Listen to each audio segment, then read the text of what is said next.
Vamos ficar de pé. Vamos pedir o Espírito Santo de Deus. Vem, Espírito Santo, com teu poder. Espírito Santo de Deus, por isso vem. Espírito Santo, com teu poder. Do início, envia-nos, vem. Espírito Santo, com teu poder. Espírito Santo de Deus, por isso vem. Espírito Santo, com teu poder. Envia-nos, anuncia o teu amor, as sementes da boa nova espalhar, na certeza que estás aqui. A tua força vamos clamar, pedindo, vem, Espírito. Vem, Espírito Santo, com teu poder. Espírito Santo de Deus, por isso vem. Espírito Santo, com teu poder. Envia-nos, vem. Espírito Santo, com teu poder. Espírito Santo de Deus, por isso vem. Com teu poder, envia-nos. Vem com teu poder, Espírito.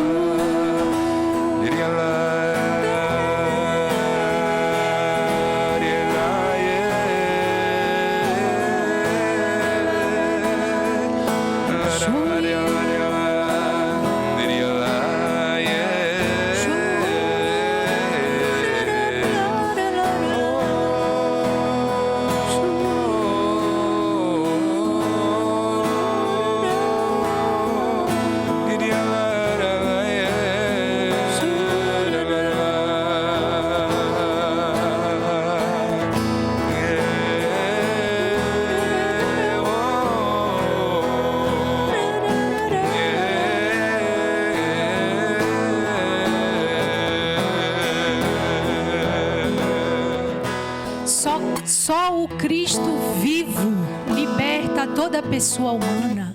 E através desse ensino, vamos pedir ainda que dentro desse período pascal, o Cristo vivo possa libertar todo o nosso ser. A você que é da aliança, a você que é comunidade de vida, que é amigo, que está assistindo esse programa pela primeira vez, que o Cristo ressuscitado possa nos libertar.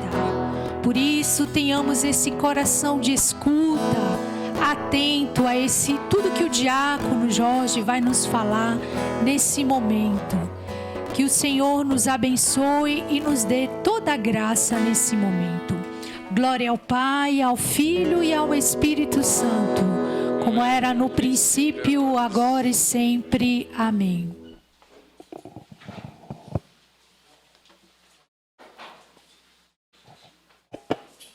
Queridos irmãos e irmãs da comunidade de vida, da comunidade da aliança, eu agradeço pela vossa fidelidade nessa formação mensal. Também eu agradeço os que acompanham na Casa Mãe essa formação, que reza, que anima, Irmã Paulina, o João Paulo, a nossa leitora Amanda, de Santa Luzia, do Maranhão, e todos nós que participamos. Vamos hoje aprofundar esse tema. Só o Cristo vivo liberta toda pessoa humana. Essa formação do mês de abril é centrada sobre Cristo, na sua paixão, na sua morte, na sua ressurreição. O Cristo pascal. Eu aproveito para desejar uma feliz festa da Páscoa a todos vocês, em todas as vossas famílias. Que esse espírito pascal reina, seja bem presente em nossas famílias. Esse espírito de fé espírito teologal, não é um espírito sentimental, emocional que deve reinar, não. Um espírito de festa pascal. É o cume, é o mais alto de nossa fé. A festa da Páscoa é em cima da montanha. E quando chegamos na Páscoa, é uma graça de luz, porque chegamos em cima da montanha. Páscoa é a maior festa cristã. A festa da Páscoa. Temos costume de dizer, Páscoa é a festa da luz, porque podemos ver todo o horizonte, todo o panorama de nossa fé, na fé eclesial, na fé da tradição, na fé do povo de Israel, na fé de 2000 anos de cristianismo. A festa da Páscoa é em cima da montanha. Pentecostes, daqui 50 dias, né? Agora menos, mas 7 vezes 7, 49 dias, que será a festa de Pentecostes, será para receber a força do Espírito Santo. Páscoa, vimos, é a luz. É a luz do discernimento, é a luz para ver, para enxergar. Pentecostes é a festa para receber a força de fazer o que o Senhor nos mostra. E por isso que é importante essa fé pascal em nossas casas, em nossas comunidades. Então, eu coloquei para introduzir essa formação João 8,36. Se o Filho vos libertar, sereis realmente livres. Então, se eu não sou totalmente e realmente livre, será que o Filho não conseguiu me libertar? Ou é de meu lado que tem algumas resistências? Minha liberdade se recebe em Cristo, o Filho de Deus. E Ele que é autor de minha total e real liberdade. É o Cristo. E vamos ver como. Então, eu introduzi essa formação com uma...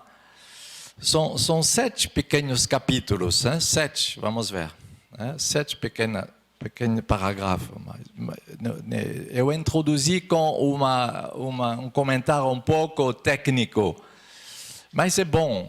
É bom também que nossa fé seja armada com elementos objetivos. Nossa fé não pode ser só na sensibilidade. Precisa, como uma construção, o cimento que vai fazer a construção, que vai fazer a unidade da construção entre as pedras, entre os tijolos. Precisa de armar esse cimento.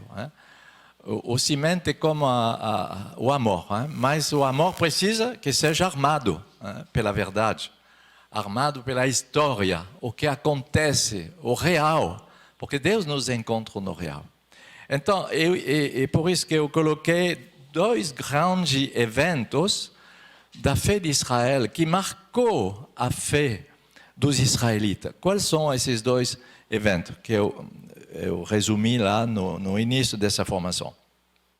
Primeiro, quando os judeus, os israelitas voltaram do exílio na Babilônia, eles foram no exílio durante 60 anos, entre 597 e 538. Mais ou menos 50, 60, 70 anos, eles foram deportados, exilados na Babilônia, um território pagão, completamente pagão, descobrir outras maneiras de viver a fé. Então foi um exílio uma provação muito forte. Mas quando voltaram a partir do Ciro, que libertou o povo, o imperador persa Ciro que libertou, eles voltaram em Jerusalém e lá eles reconstruíram o templo de Jerusalém, o primeiro templo que foi destruído por Nabucodonosor, aqueles que já praticam o percurso bíblico se lembram de tudo isso de cor, em 587 até 97, o templo foi destruído, o primeiro templo de Salomão foi destruído, e quando chegaram em Jerusalém, depois do exílio, reconstruir isso que a fé. E uma fé objetiva, uma fé forte para produzir isso. Também, quando você visita na Europa, a construção das catedrais mostra a fé do século X, XI, XII. Meu Deus, é um patrimônio visível e objetivo da fé. Qual é a nossa realização de fé? Também se percebe desse jeito. Então, é por isso que é bom de poder se apoiar sobre essa fé de nossos antepassados. E quando reconstruir o segundo templo, tem profeta nesse momento, o profeta Ageu, se diz Ageu, Ageu, que profetiza em 520 mais ou menos, que vai anunciar, Ageu 2:9, o segundo templo, o novo templo será bem mais lindo, bem mais glorioso que o primeiro templo. Ageu vai profetizar esse progresso na fé será bem mais bonito. Mas Ageu profetizava também um outro templo que vai chegar depois. Esse outro templo será o quê? O corpo de Jesus Cristo. Quando Jesus vai dizer, João 2:19, destrói esse templo. Daqui 3 dias, eu levantarei de novo. E os judeus diziam, mas ele é fora da razão, porque precisava de 46 anos para construir esse templo. Ele diz que ele vai fazer em 3 dias, mas se enganava sobre o templo que ele falou. Então, os profetas do Antigo Testamento anunciaram esse novo templo. Mas o que aconteceu depois de Jesus, depois da morte, da ressurreição de Cristo, no ano 70, segundo evento, que é importante para os judeus, o que acontecia no ano 70 depois de Jesus Cristo?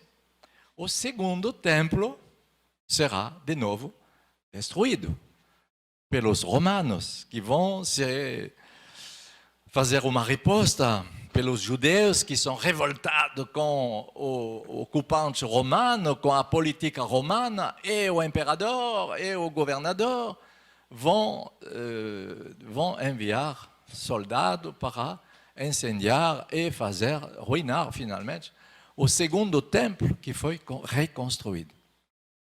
E será terrível. Só uma parte que vai sobrar, que é hoje o Muro das Lamentações, que chamamos assim, o Muro Ocidental, que vai sobrar dessa época, 70. E depois de 70, não tem mais liturgia no templo.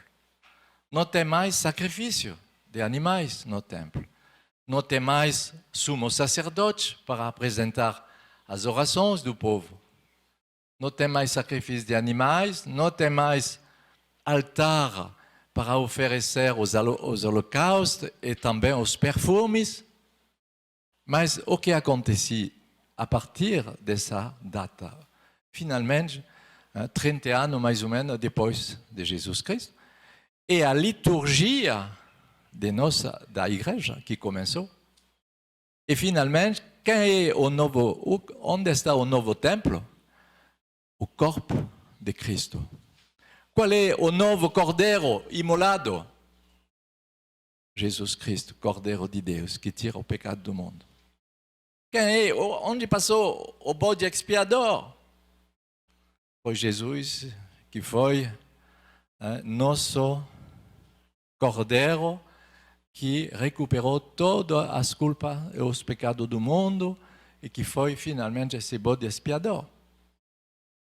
Qual é o novo altar que estava lá no Santo dos Santos, dentro do templo?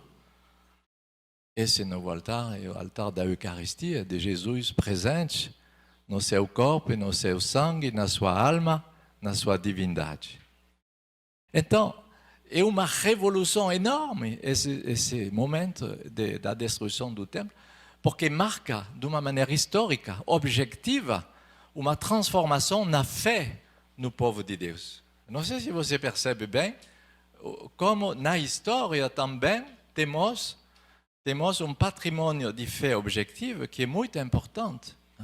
E nós chegamos lá, tranquilo, mas é bom de perceber todo esse caminho que o povo de nossos antepassados participaram em uma revolução teológica e uma revolução litúrgica.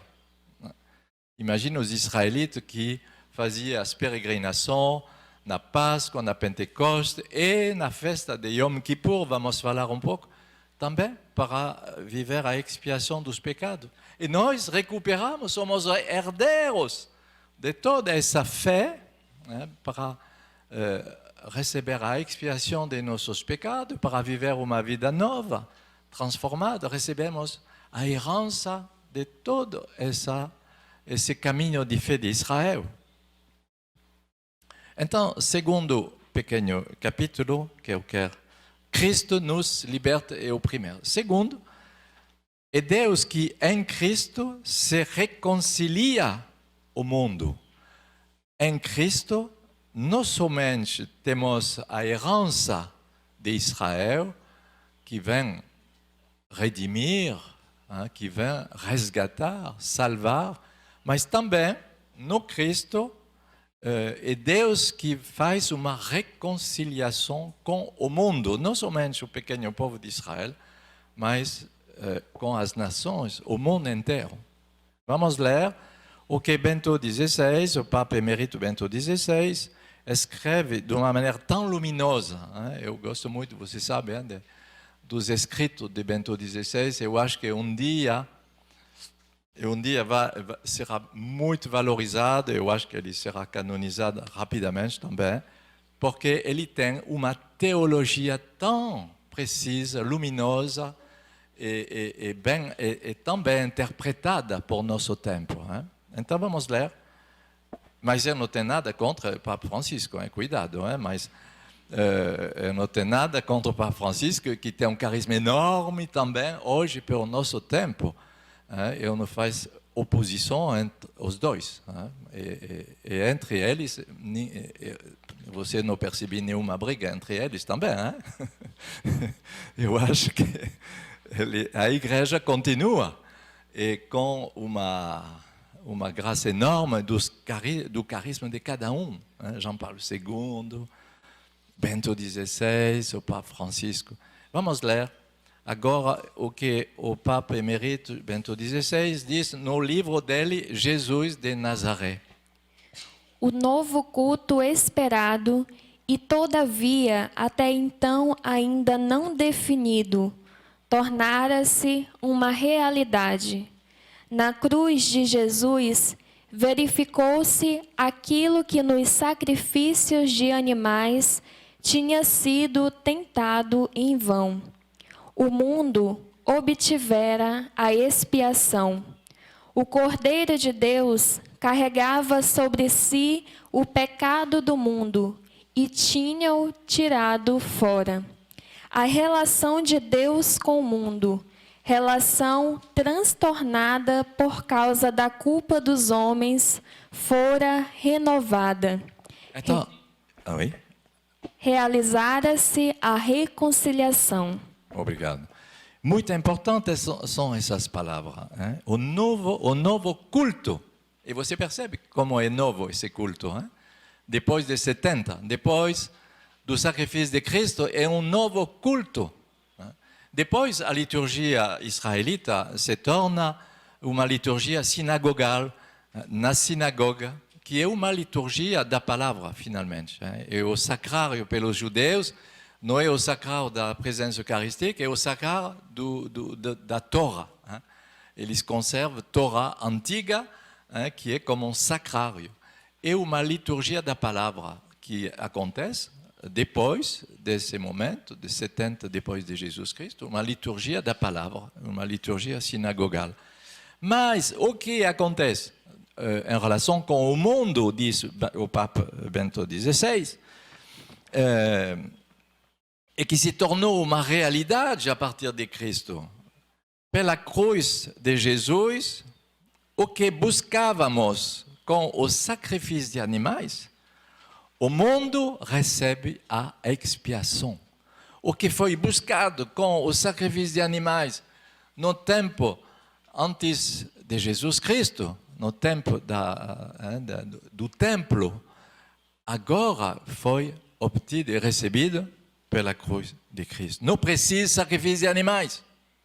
Então, é por isso que se você fala com pessoas que são no candomblé ou não sei o quê, e que vão sacrificar galo, galinha ou não sei o quê, você vai dizer, mas vocês são antes dos 70, hein? Vocês são antes de 70, depois de Jesus Cristo. Vão dizer, ok, você me fala. Vocês são do Antigo Testamento. Lá, precisava de sangue de animais para a expiação dos pecados. Sacrifício de animais. Agora, basta.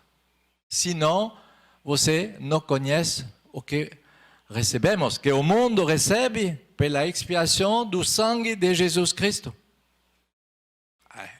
Então, ou você conhece ou você não conhece. Ou, se você conhece, você quer fazer uma injúria ao sangue de Cristo na cruz, porque a partir desse sangue do Filho de Deus, precisa de outro sangue de animais? Precisa. Você acha? Não, claro que não. Depois, vamos ler o que Paulo vai dizer na 2 Coríntios 5, 17, 19. Se alguém está em Cristo, é nova criatura. Passaram-se as coisas antigas, eis que se fez realidade nova. Tudo isto vem de Deus, que nos reconciliou consigo por Cristo e nos confiou o ministério da reconciliação. Pois era Deus que em Cristo reconciliava o mundo consigo, não imputando aos homens suas faltas e pondo em nós a palavra da reconciliação. Então, Cristo produz, e vamos ver nesse terceiro pequeno capítulo, produz a redenção. O que é esse conteúdo de nossa fé? O Cristo é nosso Redentor. O Cristo é o Redentor do mundo. Não somente redenção e expiação pelos israelitas, que viviam cada ano a expiação pelo cordeiro imolado. Yom Kippur.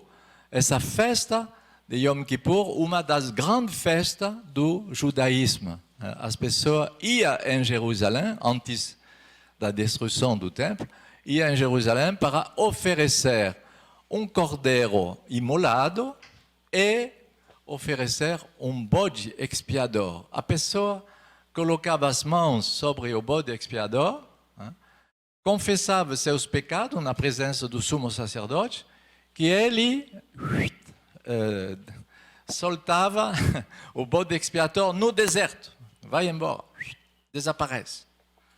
E fazia esse duplo rito, receber a purificação pelo sangue do cordeiro pascal, do cordeiro da Páscoa, e Yom Kippur com esse bode expiador. Quem agora se tornou essa dupla redenção? É o Cristo. E por isso que Paulo vai dizer em Galatas, ele foi considerado maldito, como um sinal de maldição, porque ele recuperou sobre ele toda a culpabilidade do mundo, dos homens antes dele e dos homens depois dele. Enorme, enorme. O peso que repousou sobre ele de maldição. Ele recebeu toda a culpabilidade. Ele se tornou nosso Redentor, nos redimindo de quê? Da culpabilidade do pecado. Esse tema da culpabilidade que os psicólogos desenvolvem e aprofundam é uma coisa muito importante. Cristo se tornou sacrifício de nossa própria culpabilidade. Então, talvez você tenha uma tendência a te culpabilizar, uma tendência psicológica, mas você pode superar isso pela fé, pela vida espiritual. Cristo foi meu Redentor. A redenção é isso. quando confessamos que Ele é meu Salvador e meu Redentor, é isso. Ele me salvou de toda culpabilidade. Yom Kippur, você tem referência dentro do compenho sobre essa festa que é dia de jejum, dia de penitência, e como um dia de quaresma, e que se chama também o grande perdão, e que acontece uma vez por ano. Então, mas Cristo nos liberta. Quando dizemos isso, você vai responder, se uma pessoa te pergunta, Cristo, você diz que Cristo nos liberta, mas nos liberta de quê? Você vai responder, ok.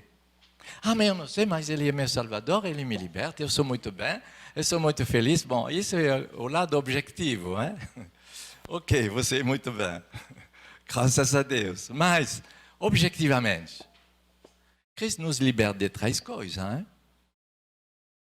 Do pecado, Ele nos liberta do pecado, do poder do pecado sobre nós. Ele é meu libertador, meu redentor. Ele me lava do pecado, Ele me purifica do pecado, me corta do pecado, hein? Me faz afastar do pecado. Ele é um tratamento, um remédio contra o pecado. Ele me liberta de quê? Do mal também. Do mal que age no mundo e que age em meu coração. Hein? Um teólogo suíço muito famoso do Concílio Vaticano II, Journet, cardeal Journet, diz: não é uma coisa a nacionalizar que os judeus mataram Jesus. Não é isso que devemos dizer. Porque a fronteira entre o bem e o mal passa pelo meu coração. Cada um de nós crucifica Jesus pelo pecado. Não são os judeus há 2000 anos que crucificaram Jesus. Não é assim que se trata. Mas o pecado do mundo, o mal que é esse mistério de iniquidade, como vai dizer Paulo, um mistério de iniquidade.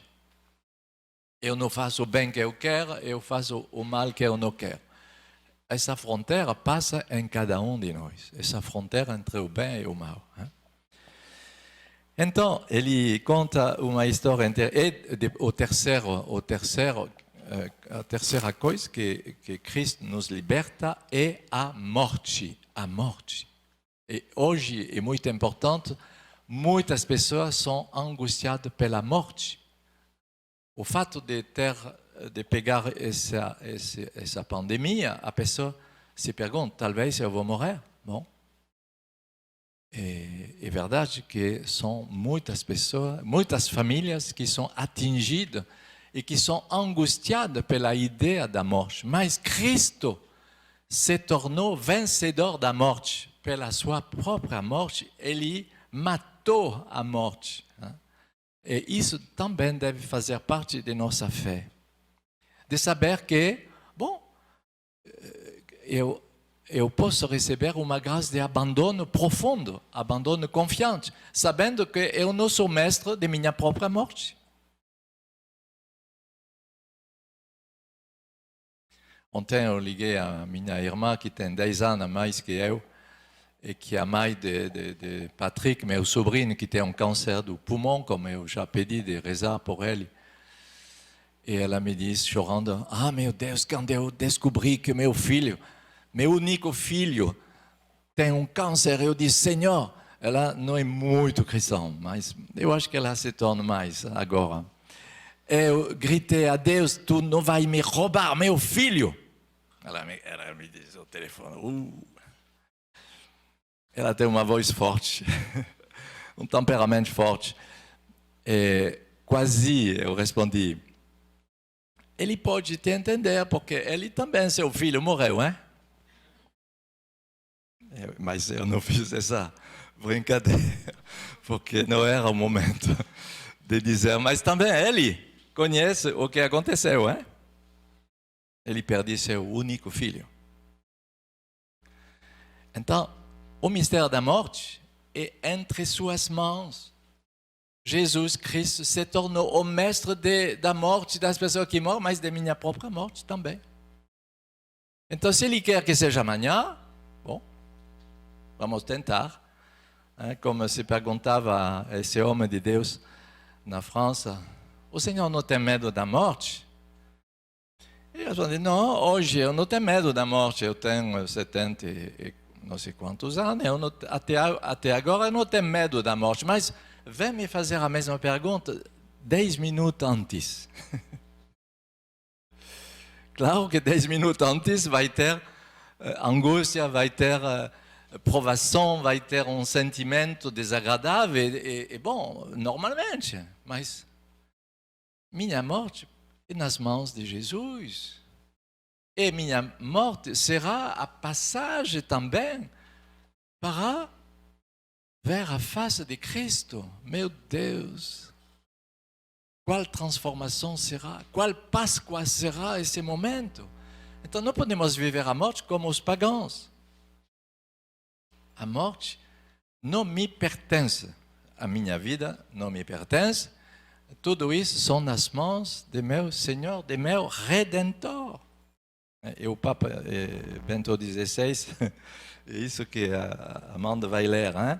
E conta uma história que acontecia há mais de 50 anos na Alemanha, no catecismo de uma criança, que falava da redenção, do resgate que o Cristo realizou por nós.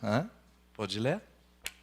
Na Alemanha, aqui se ensinava a cantar: consolados, consolados, somos resgatados. Olha, eles cantavam esse canto, mas finalmente não sabia o que correspondia. Somos resgatados, como imagina, um cântico, somos consolados, mas consolados de quê?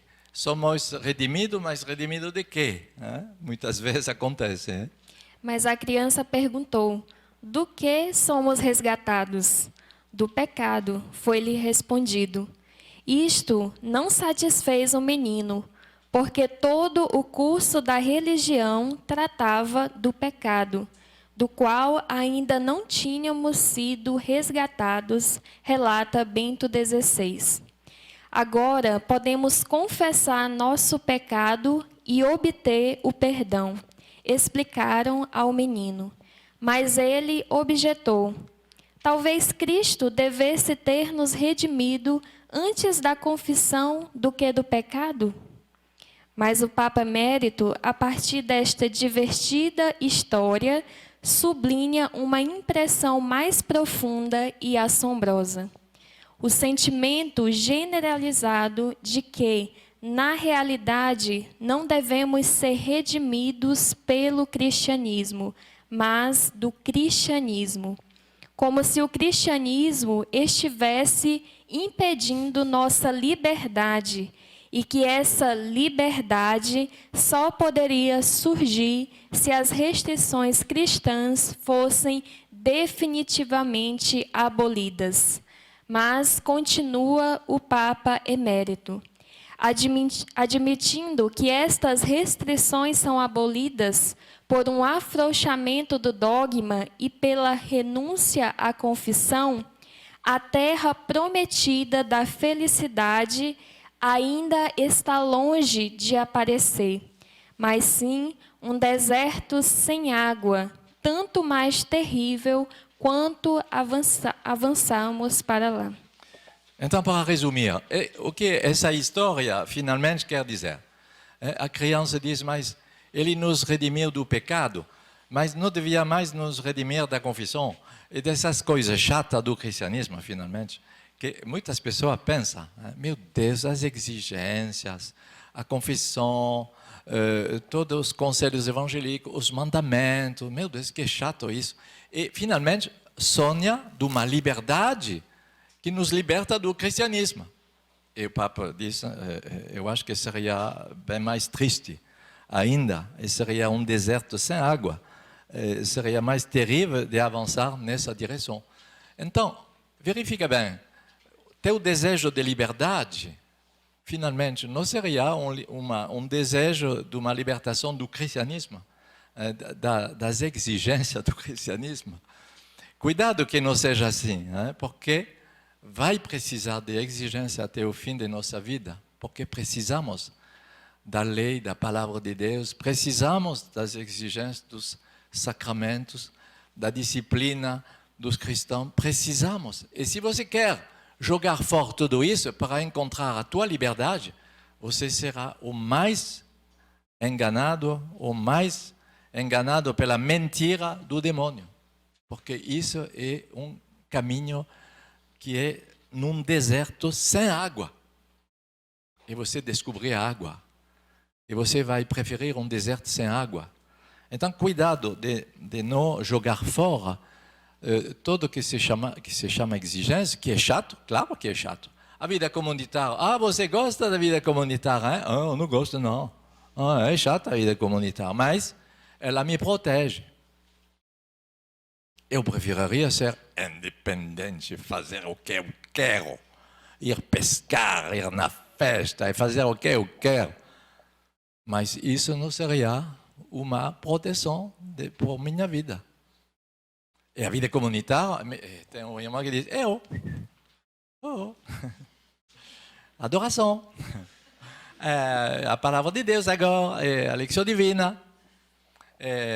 Somos católicos, e a missa. Você conhece essa história de um jovem de 45 anos, para mim é jovem, que não conseguia se levantar um domingo, que a mãe vai buscar. Ei, Ramondo, 11 horas. Mas como é possível? Você está na cama a 11 horas, um domingo. Somos católicos. E você é o bispo da diocese. Ai. Dura realidade. O contato com o real, alguma vez é um pouco duro. Quarto capítulo, para avançar e não perder tempo da distração. A palavra redenção, na fé de Israel, redentor, resgate, no judaísmo se chama o Goel, na Bíblia, um nome que é o nome de um certo redentor, um membro que tem uma dificuldade, e por exemplo, podemos traduzir como acompanhador, ele é meu Goel, meu redentor. E como um acompanhador que acompanha a pessoa e que vigia sobre todas as suas necessidades. Levítico 25, 48. E Jó, no livro de Jó, vai dizer uma palavra muito bonita, Jó 19, 25. Eu sei que meu Goel, meu protetor, meu redentor, é vivo. Que bonito isso. Não é só o anjo da guarda, mas é Cristo, meu redentor, o Cristo vivo, é meu redentor que me acompanha sem cessar. Os redimidos do Senhor, nós podemos dizer que fazemos parte dos redimidos do Senhor. Remidos ou redimidos, como você diz? Os dois. Os remidos. Tem uma comunidade no Brasil, o fundador é um amigo, que se chama os remidos do Senhor. Remidos do Senhor. É um nome bonito. Fomos resgatado. E por isso que somos uma nova criação e como o credo nos faz confessar. E podemos ler também, Amanda vai ler essa referência de Romanos 3, 23, 24. Visto que todos pecaram e todos estão privados da glória de Deus e são justificados gratuitamente por sua graça, em virtude da redenção realizada em Cristo Jesus. Voilà. Foi uma redenção gratuita por nós. Só precisa da fé. Só precisa dessa fé que recebe essa mensagem, que recebe essa boa nova. Só precisa da fé. Justificação pela fé, como diz nossos irmãos da reforma protestante. Você sabe que o Papa João Paulo II assinou o documento que nos reconcilia, depois de 500 anos, depois da reforma, que nos reconcilia com nossos irmãos protestantes sobre a questão da justificação pela fé. Mas devemos viver isso, somos justificados pela fé. E o Papa João Paulo II assinou esse documento que nos une a nossos irmãos protestantes. Quinto capítulo, ele é vítima de propiciação por nossos pecados. Vimos a questão da redenção, redentor de quê, como conteúdo. Ele é vítima de propiciação por nossos pecados. O que significa isso? Então, eu explico nesse artigo do compêndio que na Arca da Aliança tinha a aliança era como um cofre, a Arca da Aliança era como um cofre que os israelitas faziam a translação, o transporte desse lugar sagrado que foi instalado no templo, no Santo dos Santos. Esse cofre era coberto de ouro e tinha um querubim de um lado e um querubim do outro, e isso era o lugar do Santo dos Santos, onde a Shekinah de Deus, a glória de Deus, descia, o lugar mais santo do templo. Tinha 3 partes. A parte do povo, a parte do lugar santo, que apresentava as oferendas, os holocaustos, as oferendas de perfume, os sacrifícios, e o Santo do Santo, onde o sumo sacerdote penetrava uma vez por ano só. Dentro, em cima da Arca da Aliança, se chama propiciatório, ou uma espécie de tampa em cima desse cofre, completamente de ouro puro. Nesse lugar que se chama Hilasterion, no grego, eu expliquei isso nesse artigo, esse lugar do propiciatório se chama também sede da misericórdia. O Senhor descia nesse lugar santo. Esse lugar santo era completamente coberto do sangue do Cordeiro. O sangue do Cordeiro era ungido lá nesse lugar do propiciatório. Então, é por isso que se diz que ele se tornou uma vítima do propiciatória pelos nossos pecados. 1 João 2, 1 e 2. Se alguém pecar, temos como advogado junto do Pai Jesus Cristo, o justo. Ele é a vítima de expiação pelos nossos pecados, e não somente pelos nossos, mas também pelos de todo o mundo. Então, quando lemos a palavra de Deus, passamos a vítima de propiciação, ok, tá bom, termo técnico, teológico, mas o que é, finalmente, quando pecamos, ele é a vítima de propiciação pelos nossos pecados. Não somente por nossos pecados, mas por todos os pecados do mundo inteiro.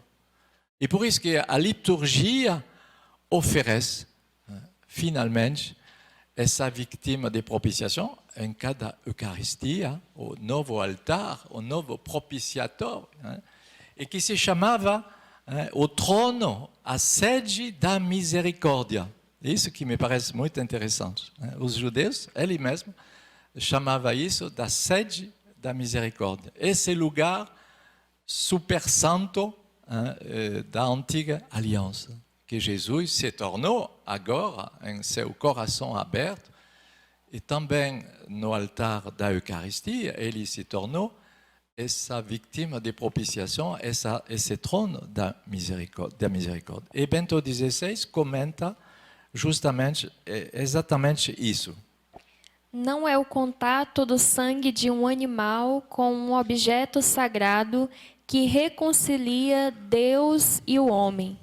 Na paixão de Jesus, toda a impureza do mundo entrou em contato com o imensamente puro, com a alma de Jesus Cristo, e desse modo com o próprio Filho de Deus.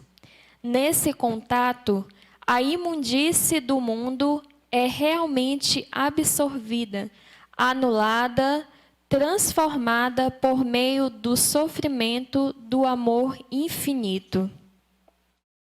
E o Papa Emérito prossegue dizendo: eis que está presente e ativa a força antagonista de toda a forma de mal.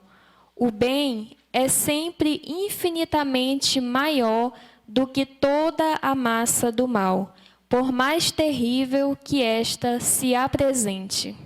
Então, quando pensamos, mas o Pai Celeste, como ele suporta isso? O seu próprio filho devia passar pela paixão, devia ser torturado, condenado, crucificado. Deus Pai gosta disso? Como se algumas pessoas podem nos perguntar desse jeito. Mas imagine, é o próprio Deus que é oferecido, que oferece seu sangue para nos purificar. Você não imagina a reviravolta da mentalidade que é provocada. Jesus Cristo vem em contato do que é impuro para o purificar. Nós nos fazemos uma ideia de um Deus juízo, moral, que vai me condenar, que vai me acusar. Mas o que é imensamente puro, que entra em contato contigo. O Cordeiro de Deus é infinitamente puro, que entra em contato contigo. A alma de Jesus Cristo, do Filho de Deus mesmo, que vem absolver, anular, cancelar, transformar a sujeira do mundo. Agora é presente e eficaz no mundo a força antagonista a toda forma de mal. Todas as formas de mal podem encontrar a purificação, a vitória, a pacificação, a redenção desse Cristo. É um sacrifício definitivo a partir da cruz de Cristo. O perdão é dado. Deus fez tudo que ele podia fazer, enviando seu Filho para resgatar, redimir o mundo. Então, a culpa é de meu lado. Se eu não recebo, se eu não quero saber, se eu não quero trabalhar a parte que é minha responsabilidade, finalmente. Deus, Ele mesmo, é o lugar de reconciliação, é o propiciatório, é esse lugar que você encontra a vitória contra o mal. É nesse lugar, não é mais o lugar do cofre da Arca da Aliança. É nesse lugar. Você lê, você pode ler essa passagem, Amanda?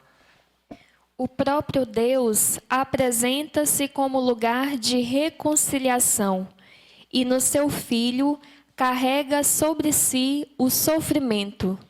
O próprio Deus introduz no mundo, sob a forma de dor, a pureza infinita. O próprio Deus bebe o cálice de tudo o que é temível e assim restabelece o direito por meio da grandeza do seu amor, o qual, através do sofrimento, transforma a escuridão. É bonito, são essas palavras do Papa Emérito, são muito bem escritas. Deus, Ele mesmo, bebe o cálice. Quantas vezes acusamos Deus de ser culpado do que acontece de mal em nossa vida? Quantas vezes Deus é condenado? Quantas vezes? Ele mesmo bebe o cálice de tudo que é terrível, pela grandeza de seu amor, que através do sofrimento transforma as trevas. onde estava Deus no Holocausto da Segunda Guerra Mundial, que fez matar 6 milhões de judeus. Onde estava Deus? Os judeus até hoje gritam, se passou há pouco tempo. Meu pai foi preso nessa guerra mundial durante 5 anos. Então não é o Antigo Testamento. Onde estava Deus nesse holocausto dos judeus? 6 milhões de mortes. Deus estava justamente lá. Porque quem o Hitler, o nazismo, queria exterminar? O povo eleito, os israelitas, que tinham a marca da estrela de Davi neles. Esse homem era uma figura do anticristo, querendo fazer exterminar o que era sinal da eleição de Deus, justamente. Através dos israelitas e muitos santos que morreram. Eti Ilsum, Santa Edith Stein e tantas outras pessoas que morreram santos, mesmo se não confessaram a fé católica. Eti Ilsum, ela não foi batizada, mas ela reconhecia o Cristo como seu Redentor e, sobretudo, o Redentor do mundo.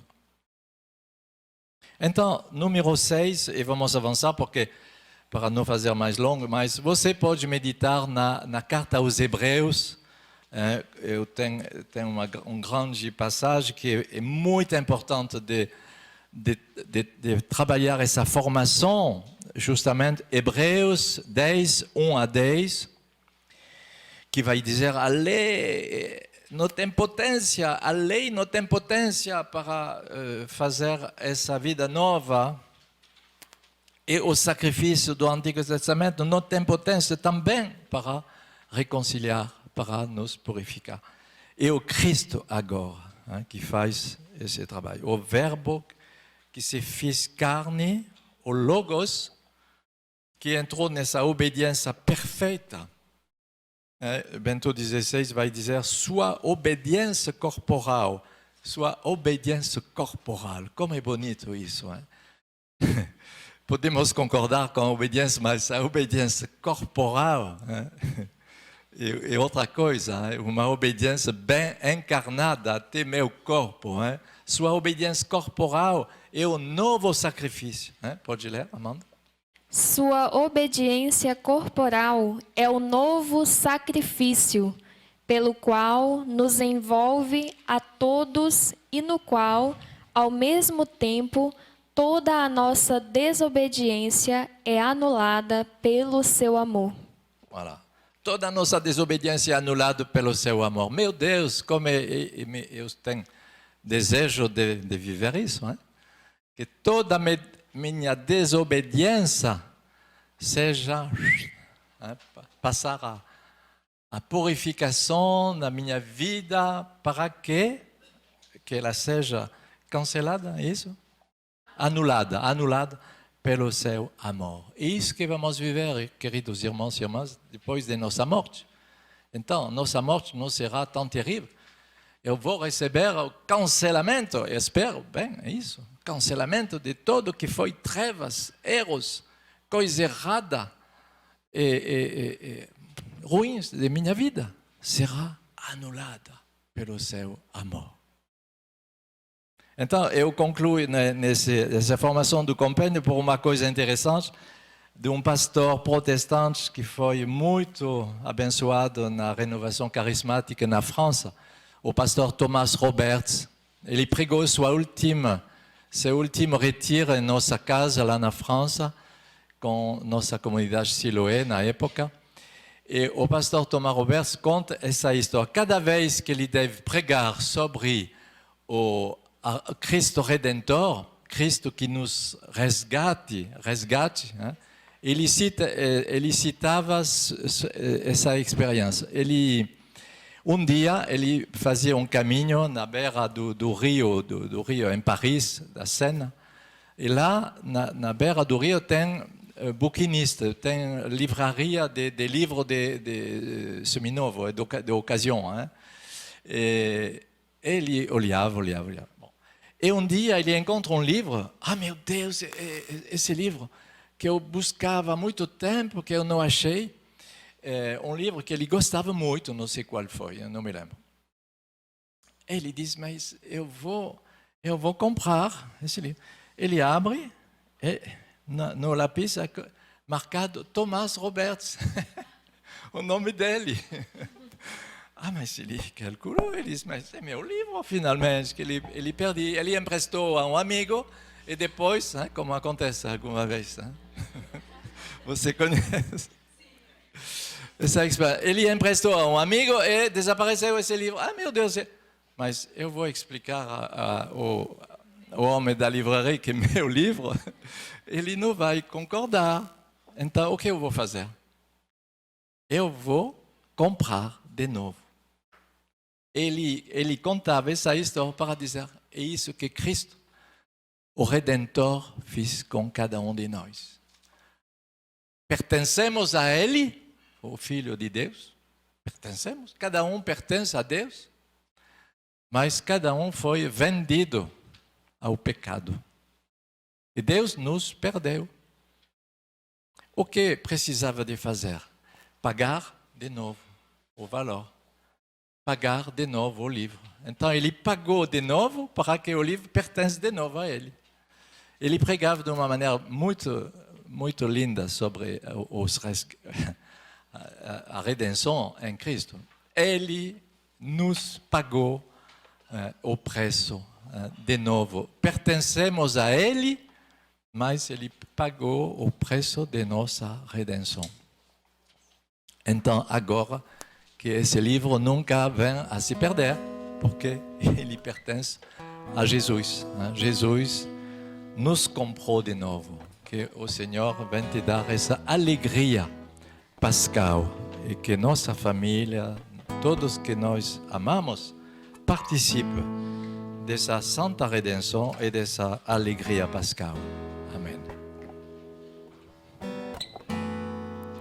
Vamos rezar um pouquinho com esse ensino, cantando Levante os olhos. Levante os olhos e contemple sua glória. Levante os olhos para ver sua beleza. Ao Deus fiel queremos adorar, sua fidelidade glorificar. Levante os olhos e contemple sua glória. Levante os olhos para ver sua beleza. Ao Deus fiel queremos adorar, sua fidelidade glorificar. Ele é o Deus que nos salva. Ele é o Deus que nos salva, o único acima de todos. Nele a vida, a vitória, para sempre a Ele a glória. Ele é o Deus. Ele é o Deus que nos salva, o único acima de todo. Nele a vida, a vitória, para sempre a Ele a glória.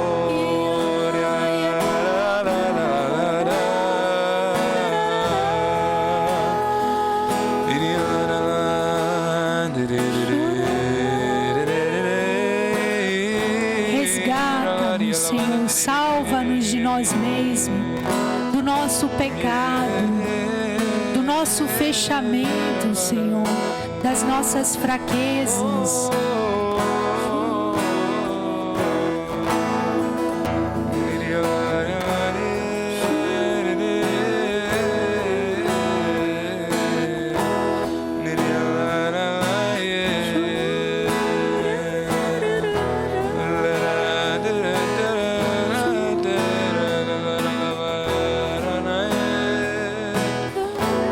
Eternamente.